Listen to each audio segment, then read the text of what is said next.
All right, so now it's time to prepare your fabric for sewing. And your first step is always going to be to iron it. Again, I'm using this ironing spray. You spray it liberally. Not a whole lot, but enough that you get the entire fabric. This iron is a little bit different because it has feet. So I don't have to tilt it sideways when I set it down.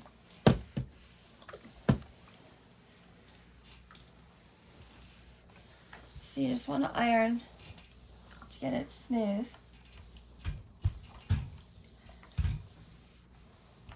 This iron also has buttons so that I can get a mist of fabric, or sorry, a mist of water or a spray of water.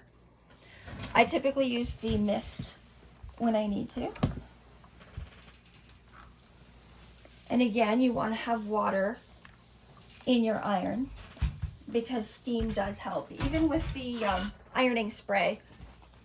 Now, the disadvantage of an ironing spray is that it tends to leave a little bit of a white residue on the fabric. It's not dangerous. And it brushes off, like you can brush it off with just your hand.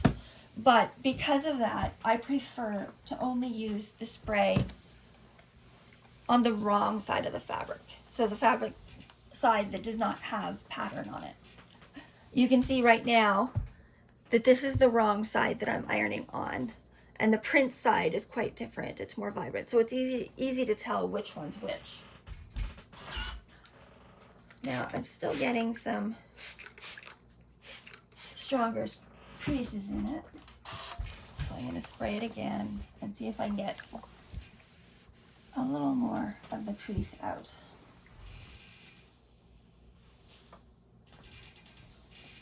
You hear the water or the spray sizzling a little bit. That's normal.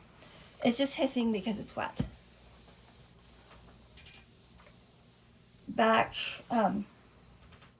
with traditional irons, this one has a light on it that flashes when it's not hot, and then once it's hot, it turns to green from red.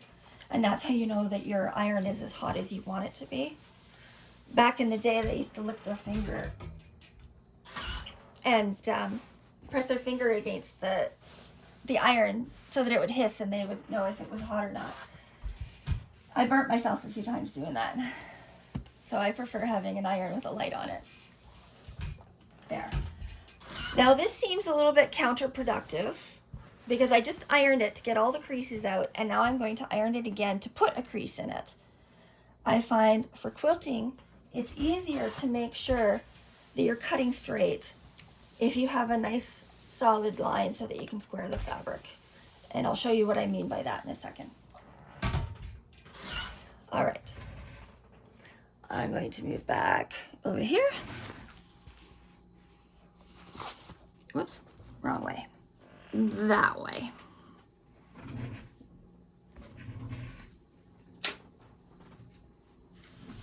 All right. So I already have my white squares cut out. And they are 2.5 inches. And so now I'm going to cut this fabric also to 2.5 inches. So first what you're going to do is take your ruler or your grid ruler, like this, and you are going to line up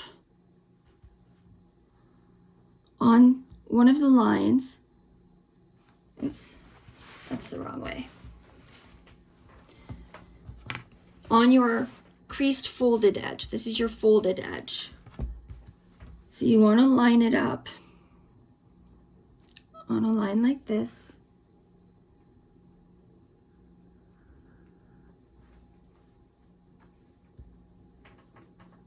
And so this line is the one you want to be perfectly straight.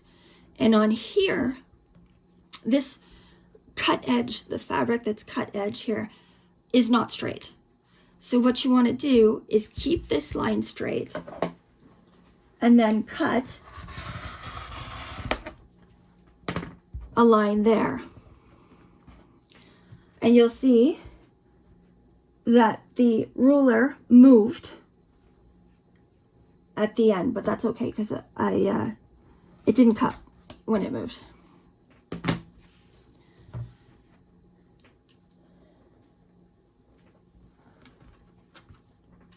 And now you're going to turn it around so that your straight line, this is your fold, that's your folded line that's straight, and now the bottom is straight. So you have a right angle, a perfect 90-degree angle. And since my squares are going to be 2.5 inches, I am going to cut a straight 2.5 inches all the way across the width of the fabric. And it's folded over so that this 12-inch ruler covers the entire fabric. Now that is perfectly straight. You've got your fold and your cut edge, that's a 90-degree, and now you're going to cut all the way across perfectly straight so that the whole piece of fabric is 2.5 inches wide.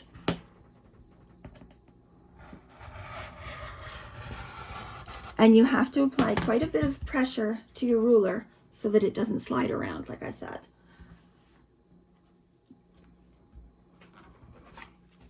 You do have to press quite hard with your rotary cutter, but if you're finding that you're giving it a firm pressure and it's cutting, but it's missing spots where it's not cutting, that's usually because the blade is dull and you need to replace the blade.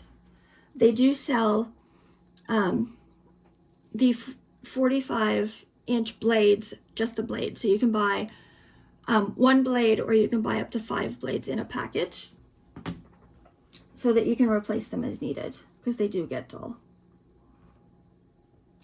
But it's definitely less expensive to buy just the blade than the whole cutter. So now we're going to do another one that's 2.5 inches wide.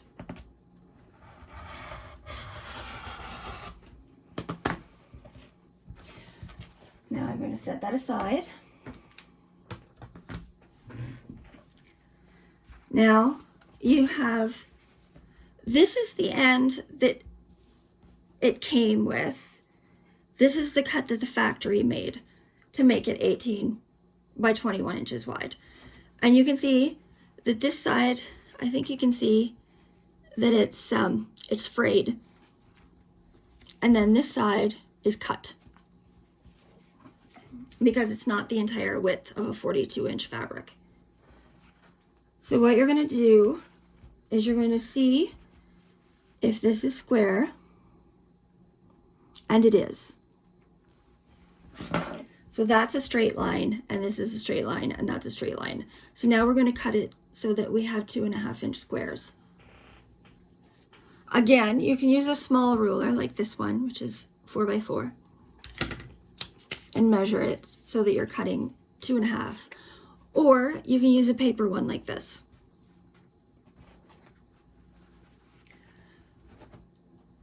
It's quite a bit faster to cut them 2 at a time by folding it over.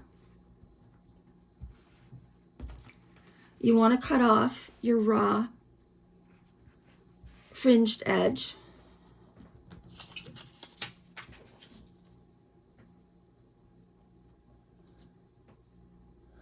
Again, making sure that it's straight.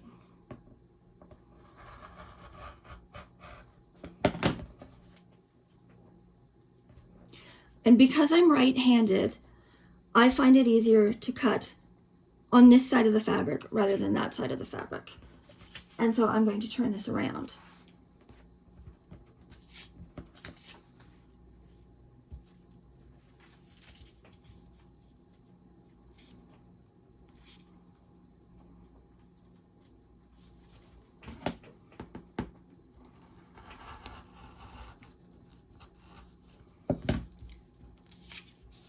And now you have a 2.5-inch square.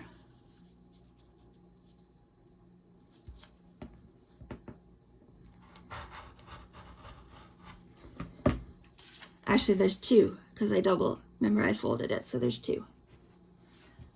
And you're just going to keep cutting 2.5 inches.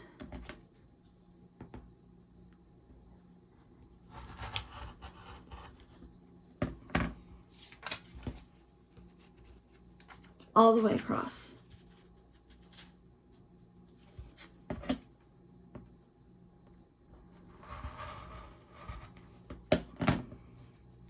And then this is your folded edge left over, which isn't big enough for anything. Right? So that is how you prepare your fabric for making a quilt. So I'm going to continue cutting squares until I have all the squares that I need for my project. I'm not going to talk about quilting math in this video. I'm going to keep it simple. So I'll talk about how you plan out a quilt later, but for now I'm just going to sign off from here and keep cutting my squares, and when I'm done I will get back to this. So I'll talk to you later.